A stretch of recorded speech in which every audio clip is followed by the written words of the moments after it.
Hi there, we're celebrating the 150th anniversary of the zoo's opening. So we figured we'd begin where it all started.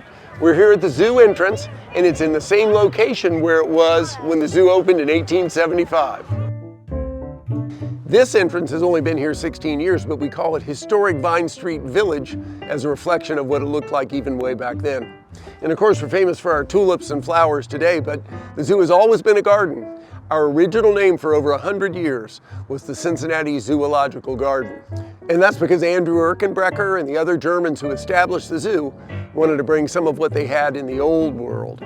They wanted a beautiful urban park filled with exotic animals that could be host to lots of cultural events. And that's what we were then, and it's what we are now 150 years later. A lot of planning went into building the zoo. A famous architect named James McLaughlin designed, and they built dozens of buildings, many of them Victorian style and wood ones. Those are gone, but two are still here and in use, the Reptile House and our Passenger Pigeon Memorial.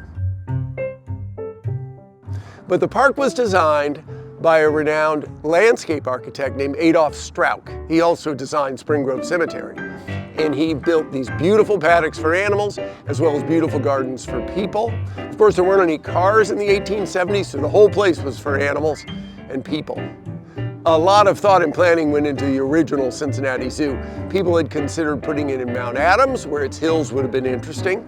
They considered Burnett Woods, which would have been a terrific zoo, but they chose to put it here on a farm owned by a man named Blakely. This site was chosen partly because it was the terminus of the original streetcar that came from the river right up to the corner of what is now Vine and Erkenbrecher Avenue. The route was so steep, they didn't use steam engines, they used draft horses to bring the streetcar up here, and the zoo still owns the old building that was the city barn where those horses lived.